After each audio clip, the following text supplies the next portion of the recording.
যারা যারা ভগবান ডাকে, যারা যারা ভগবান সেবা পূজা করে, পিতা তাদের অন্তিম সময়ে গতিটা কি হয়? চতুর্মুখী ব্রহ্মা হেসে বলছেন, আরো হে প্রশ্নের উত্তর তো আমার জানা নাই। সে কি, তোমার চারটে মুখ, আমার একটা মুখ, আর তুমি চারটে মুখে হরি নাম করছো, তুমি জানো না? বলে না। তবে নারো, তোমার এই প্রশ্নের উত্তর একজন দিতে পারবে। কে জানো? যে গাঁজা ভাং খায়। আমা কে গাঁজা খায়? শিব গাঁজা খায়, দেখেছো কোনোদিন? দেখুনি তো, তাহলে বলছো কেন? বাবা গাঁজা খায়? বাবা তো বৈষ্ণব। যে বৈষ্ণব হয় সে কোনোদিন গাঁজা খায়? আর তোমাদের গ্রামে কারোর নাম মনে পড়লো না? তলে তলে দেখবে তোমাদের গ্রামে অনেকে খায়, তাদের নামে বদনাম রটেনি, আর বাবার নামে বদনাম রটেছে। কিন্তু বাবা আদৌ গাঁজা ভাং খায় না। বাবার একটাই নেশা, হরি নামের নেশা। কারণ যারা আমরা গুরু মহারাজদের চরণ আশ্রয় করেছি, বাবা আমাদের গুরুদেবদের আদেশ আছে, আমাদের একটা চা পর্যন্ত আমরা খেতে পারি না। কেন? আমাদের আদেশ, চা একটা নেশার মধ্যে পড়ে, ওই জন্য চা বর্জন করতে হয়েছে। তাহলে চা যদি নেশার মধ্যে পড়ে, তাহলে বাবা বৈষ্ণব হয়ে গাঁজা খায় কোন সাহসে? কখনো বলো না মা বাবা গাঁজা খায়। তাহলে গাঁজা কলকে গুলো দাও যে শিব চতুর্দশীতে শ্রাবণ মাসে কোথায় যায়? বাবা তো বৈষ্ণব, সবার ভাবনা ভাবে ওই ভূত পেদনি নন্দী ভিঙ্গি খাবে বলে, ওদের জন্য বাবা গাঁজা কলকে গুলো নেয়, নিজের জন্য নয়। তাই এবার ব্রহ্মা নারদ বাপ বেটা দুজনে যাচ্ছে শিব। আমার শিবের বাড়ি কোথায়? বাহ, আমি গাইবো কি? আমার থেকে তো বেশি মুখস্থ। ভালো ভালো, এইভাবে উত্তর না দিলে কি কীর্তন হয়? বেশ, খুব ভালো, আপনাদের চরণে ধন্যবাদ, আপনারা অনেক কিছু জানেন। তাহলে বাবার বাড়ি কৈলাস, কৈলাসে নারদ আর ব্রহ্মা গেছে। নন্দী বলো, ভেঙ্গি বলো, বলো। হ্যাঁ রে, বাবা কোথায়? চারিদিকে খুঁজে বেড়াচ্ছে, বাবাকে দেখতে পাচ্ছে না। আরে বাবা, বাবা কোথায় গেল?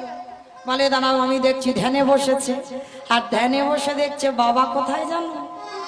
কৈলাস থেকে বাবার আরো একটা প্রিয় জায়গা আছে। কোন জায়গা? শ্মশান। তাইবার বাবা তো শ্মশানে আছে। আমাইরা আর একটা উত্তর দাও, বাবার বাহনটা কি? ইঁদুর, ইঁদুর। আমার নামের নামে কি? ভগবান। এইবার বৈকুণ্ঠপতি নারায়ণের কাছে গেছে। প্রভু, প্রভু। কে কে গেল? নারদ, ব্রহ্মা আর বাবা ভোলানাথ। তিনজনে গিয়ে ভগবানের কাছে জানতে চাইছে, ঠাকুর যারা যারা তোমার ডাকে, যারা যারা তোমায় ভালোবাসে, তার শেষ জীবনের গতিটা কি হয়? শঙ্খ চক্র গদা পদ্মধারী ভগবান বললেন, নারদ এ প্রশ্নের উত্তর তো আমার জানা নাই। সে কি? আমি জানি না, আমার বাবা জানে না, শিব জানে না, তুমিও জানো না, তাহলে কে জানে? বলে একজন জানলে জানতে পারে, যারা আমার নাম ছাড়া কিছু জানে না, যারা শয়নে স্বপনে নিদ্রায় জাগরণে, যারা কৃষ্ণ ছাড়া জানে না, যারা কৃষ্ণ ছাড়া জানে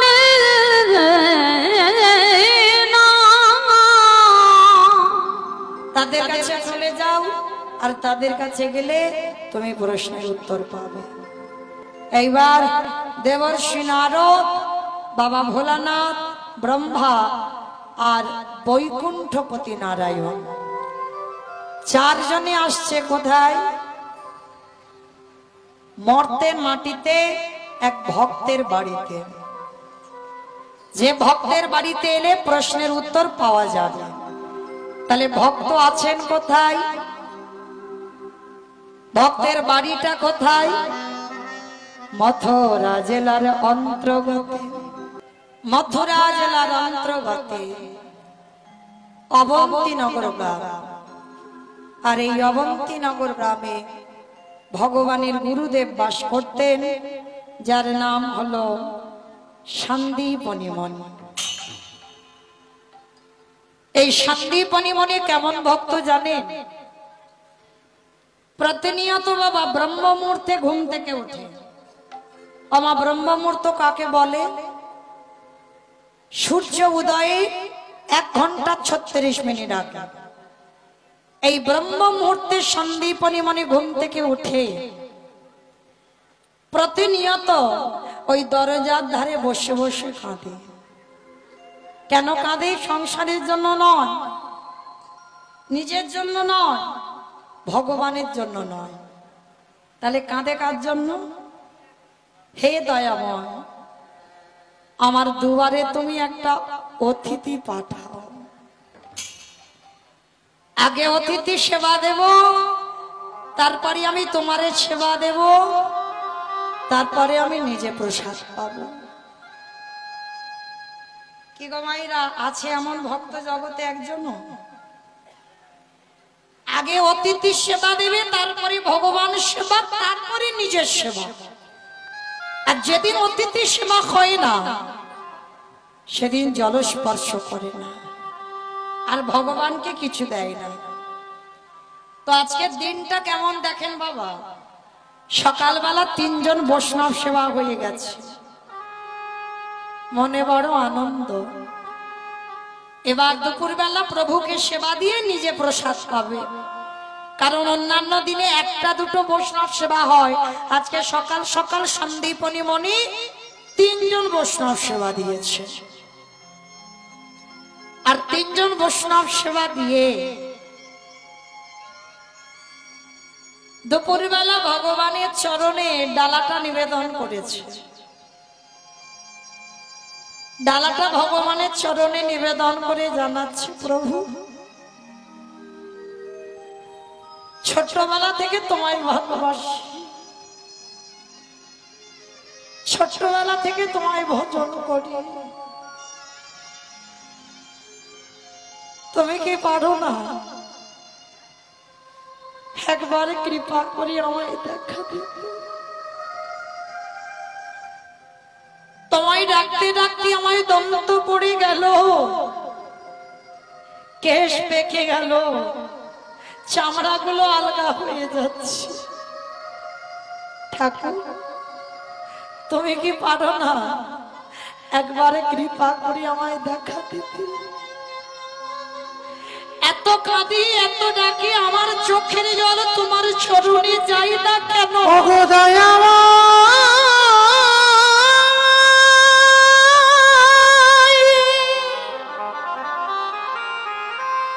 বলো না ঠাকুর, একেবারে দেখো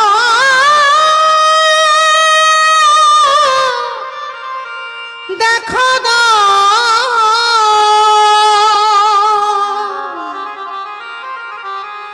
ওগো তুমি নাকি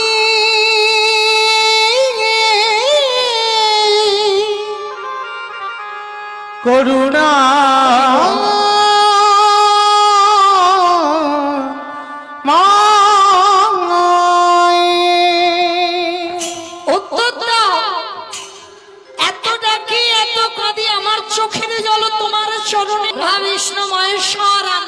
ছদ্মবেশে বৈষ্ণব সেজে ভক্তের দুয়ারে এসে গেছে মা। আর যেই না সন্দীপনী মুনি ভগবানের চরণে ডালাটা দিয়েছে, নিবেদন হয়নি, আদদিকে ভগবান এসে ডাক দিয়েছে, মনিব বাড়িতে আছো কে? যেই না বলেছে মুনিবর বাড়িতে আছো কে, ডালার নিবেদন হলো না।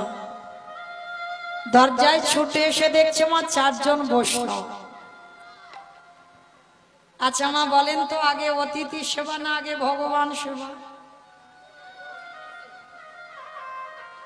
জানি সবাই, মানি কজন? এখানে জানি বাবা সবাই যে আগে অতিথি পরে ভগবান, জানি সবাই, মানি কজন? দেখবেন মায়েরা, যদি দুপুর বেলা হয়তো খেতে বসেছো, তোমার বাড়ির সবার খাওয়া হয়ে গেছে, তোমার একার বাকি আছে, সেই সময় যদি কোনো অতিথি এসে বলে মা দুটো খেতে দিবি, মুখের উপরে বলে দিই অনেক অনেক মায়েরা, দেখবেন এখন আমার হাত জোড়া, তুমি অন্য বাড়ি দেখো, কি মা বলেন না অনেক মায়েরা? তবে আপনাদের এখানে আমি বলছি না গো, আমি নিজে কানে শুনেছি, নিজে চোখে দেখেছি। অতিথি দুপুর বেলা এসেছে, দূর দূর করে তাড়িয়ে দিয়েছে, চরণ ধরে বলে যাই মা, অতিথি মানে নারায়ণের সম। বলা তো যায় না ভগবান কোন বেশে কোন রূপে কখন কার বাড়ি আসে। আর মনে রেখো মা, দুপুর বেলা খাবার সময় যদি কোনো অতিথি আসে, অতিথি কাকে বলে? যার কোনো তিথির জ্ঞান নেই, যার সময়ের জ্ঞান নেই, যারা ফোন করে আসবে এটা অতিথি বলে না। সে তো তুমি জানো রান্না করেছো, যে বিনা বলাই আসে, বিনা তিথিতে আসে, না বলে আসে, তাকেই বলে অতিথি। আর সেই রকম অতিথি যদি দুপুরবেলা কোনোদিন পেয়ে যান, জানবেন বহু বহু জন্মের সুকৃতির ফল। একটা দিন যদি নিজের খাওয়া নাও হয়, আপনারই সেবাটা দিয়ে অতিথি সেবা করবে। কারণ একটা অতিথি, একটা ব্রাহ্মণ, একটা বৈষ্ণব দুবার থেকে যদি ছুলে যায়, শত শত জন্মের পূর্ণের ফল সব নষ্ট হয়ে যায়। ওই জন্য চরণ ধরে বলি মা, কারণ ভগবান যে তোমার বাড়ি আসবে সে কোনোদিন বলে আসবে না। ওই জন্য মনে রাখতে হবে, আগে মানুষ হয়ে মানুষকে ভালোবাসতে হবে। আর জীবনে কখনো মা মানুষকে ঘৃণা করো না। ভগবান বললেন মানুষের কর্মটাকে ঘৃণা করো। অনেক অনেক মানুষ আছে বাবা এমন জঘন্য কর্ম করে, সেই কর্মটাকে ঘৃণা করো, কিন্তু মানুষটাকে ঘৃণা করো না। কারণ ভগবান বললেন মানুষকে ভালোবাসলে তবে ভগবত কৃপা লাভ। কারণ হয়তো ভগবান তোমার কাছে সর্বদাই রয়েছে, তুমি ধরতে পারছো না। অমাইরা সে ধরা দিলে না তবে ধরবে, আর সে যদি ধরা না দেয় কোটি জনম লেগে যাবে মা ভগবানের খুঁজতে। তাই দুয়ারে যদি অতিথি আসে, সব কাজ পেলে, যদি ভগবানের মন্দিরেও কাজ করো সে কাজও পেলে, আগে অতিথি আপ্যায়ন। আর যদি না করে, বহু বহু জন্মের পূর্ণের ফল তার পিছনে চলে যাবে। আজকে শান্তিপানি মনে কেমন দিন দেখো, সকালবেলা 3 জন বৈষ্ণব সেবা হয়ে গেছে, এবার জানে দুপুরবেলা প্রভুকে সেবা দিয়ে প্রসাদ পাবো, তার নিবেদন এখনো হয়নি, দরজায় গিয়ে দেখছে 4 জন বৈষ্ণব। বাবা বাবা বাবা, আজ আমার দিনটা কত ভালো গো, সকালবেলা 3 জন বৈষ্ণব সেবা দিলাম, আবার দুপুরবেলা 4 জন। কে গো মায়েরা, যে পেটের ভাত জোগাড় করতে পারে না সে অতিথি সেবা দেওয়ার জন্য কাঁদে। এটাই হয়, যার আছে সে দেয় না, আর যার কিছু থাকে না সে দেবার জন্য কাঁদে।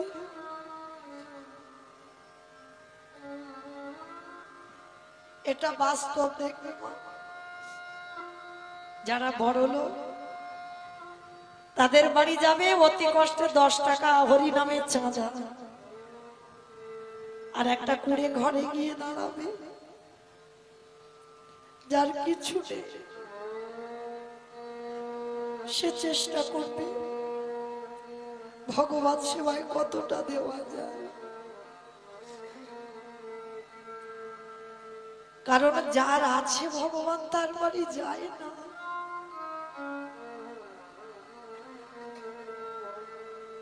যার কিছু থাকে না ভগবান তার বাড়ি যায়।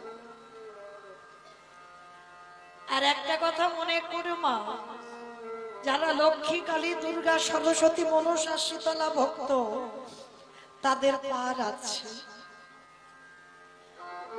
আর যারা এখানে কৃষ্ণ ভক্ত বসে আছো একটু সাবধানে থেকো। যারা যারা কৃষ্ণ ভক্ত একটু সাবধানে থাকবে। কেন বলছি জানো? যে করে আমার আশ তারে করি সর্বনাশ। ভগবানের তো ভক্ত প্রাণ গো, ভক্ত জীবন। ভক্ত যদি প্রাণ হয়, ভক্ত যদি জীবন হয়, তাহলে কোনদিন ভক্তের সর্বনাশ করতে পারে?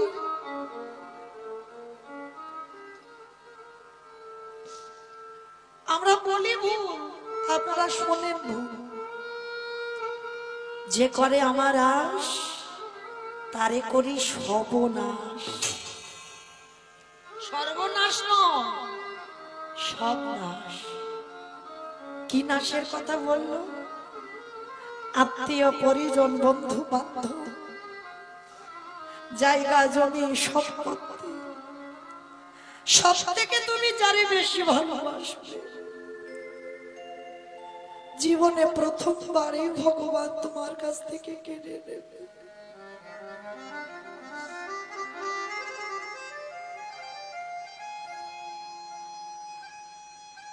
তারপরে যদি তুমি তার চরণ না ছাড়ো, ভগবান বললেন আমি হয়ে যাই সেই দাসের অনুদাস। ওই জন্য কৃষ্ণ ভক্তকে বাবা সারা জীবন কাঁদতে হয়, ওদের কোনোদিন সুখ হয় না। যদি তুমি প্রকৃত কৃষ্ণ ভক্ত হও, ভগবান চেষ্টা করবে বাবা। যদি তুমি একটু মাথায় ছাদ বানাও, ভগবান চক্রান্ত করবে কবে ওর মাথা থেকে ছাদটা কেড়ে নেবে। তাকিয়ে দেখো বাবা ভগবানের বন্ধু সুদামার দিকে। ভগবানের বন্ধু তো, তার কি দুর্দশা হয়েছে। তাকিয়ে দেখো মহাভারতে বিদুরের দিকে, কি দুর্গতি হয়েছিল বিদুরে। তাকিয়ে দেখো জমিদার লালা, জমিদার লালা বাবু এত ধনী ছিল, কান্দির জমিদার মুর্শিদাবাদ। সেই কান্দির জমিদার লালার অন্নপ্রাশনে নিমন্ত্রণ পত্র ছাপানো হয়েছিল, সোনার পত্র। যারা নিমন্ত্রিত ছিল তাদের বাবা সেবা দেওয়া হয়েছিল সোনার থালায়, রূপোর বাটি, সোনার গ্লাস।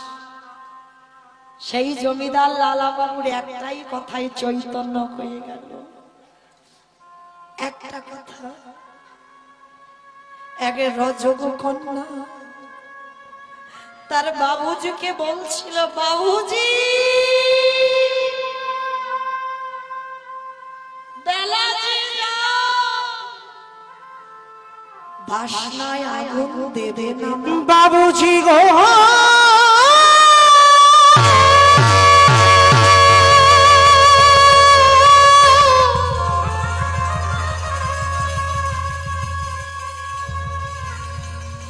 বেলা যে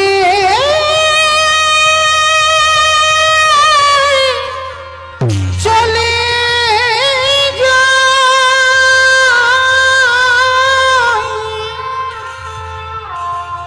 বাসনা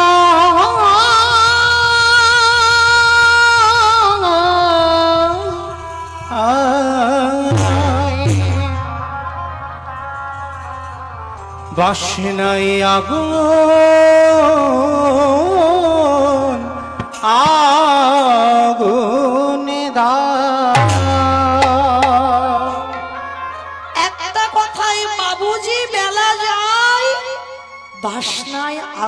দেবে না। ওমা বাসনা মানে কি? কলা গাছের যে গায়ে ছাল, ওটাকে কলার বাসনা বলে। এখন যেমন সার্ফ সাবান আছে, তখনকার দিনে নয়। ওই ধোপার মেয়েরা কলার বাসনা পুড়িয়ে ছাই করে জামা কাপড় ভিজিয়ে রাখতো বিকাল বেলা, আর সকাল বেলা যখন নদীর ঘাটে আসতো সাদা ধপধপে হয়ে যেত। তাই সেই ধোপার মেয়ে তার বাবাকে ডাকছে, বাবা বেলা যে যায় বাসনায় আগুন দেবে না।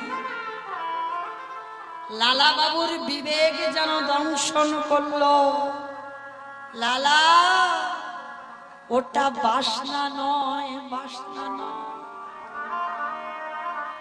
কামনা বাসনায় আগুনেতে চলে যা লালা তুই মধুর বৃন্দাবন। কৃষ্ণ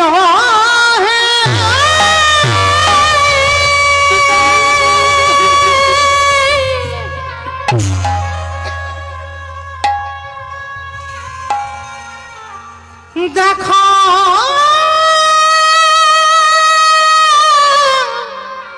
দেখা দে,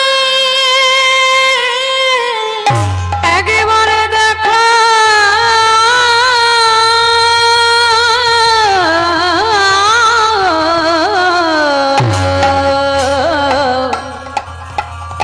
দেখা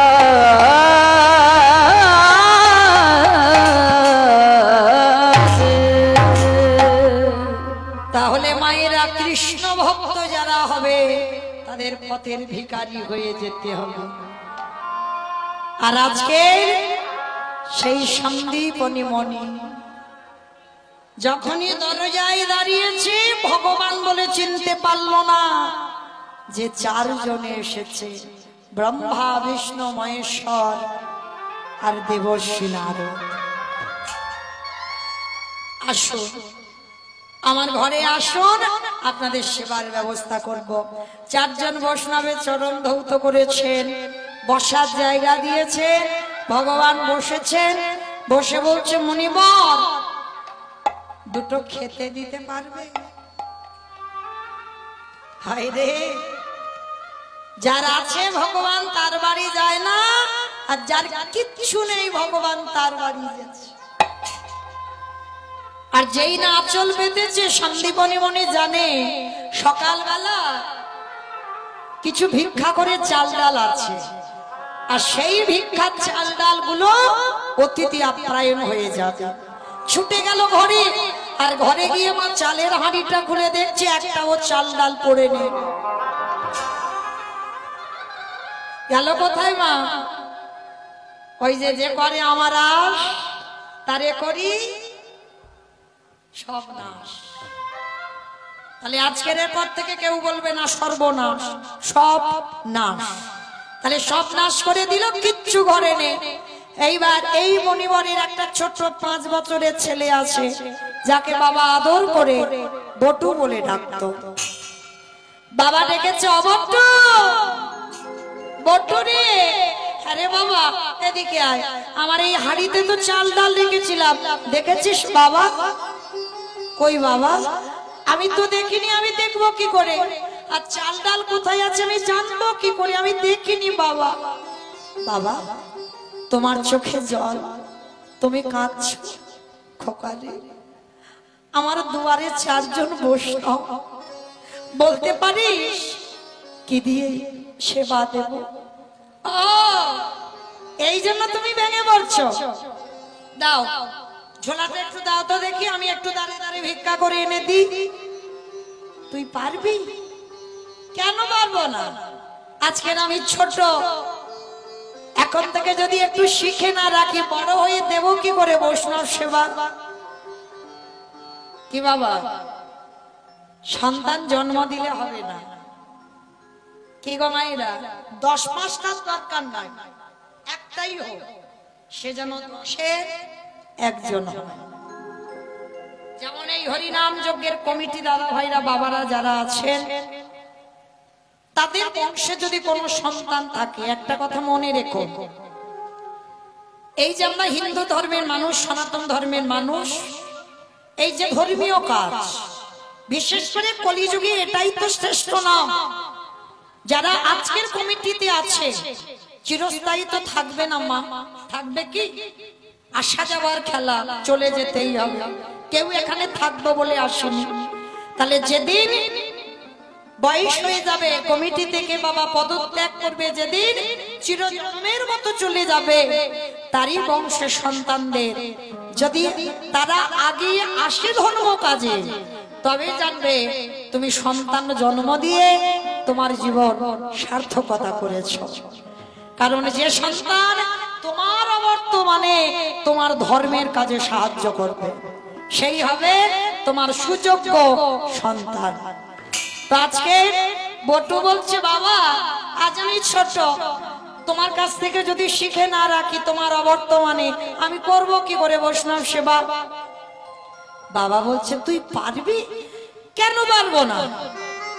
আমি তুই একটু বড় হয়েছি তো বাবা, এই কাছাকাছি 2-4টে বাড়ি থেকে ভিক্ষা করে এনে দিচ্ছি, তুমি ততক্ষণে বৈষ্ণবদের সঙ্গে একটু হরি কথায় দিনটা কাটাও। ছোট্ট ছেলে, ও তো জানে না যারা 4 জন বসে আছে ওরাই হলো তাদের আরাধ্য দেবতা। ব্রহ্মা বিষ্ণু মহেশ্বর ছদ্মবেশে আছে। এইবার বটু যেই না বাবাকে একেবারে দণ্ডবত প্রণাম। ও মায়েরা, ছোট ছোট ছেলে পুলেদের প্রণাম শেখাচ্ছ তো? হ্যাঁ, নিজেরাই করে না ছেলে। বলে নিজেরাই করে না, করো না। করে, খুব ভালো মা, সব করে। তবে মা প্রণাম করা শেখাতে হবে।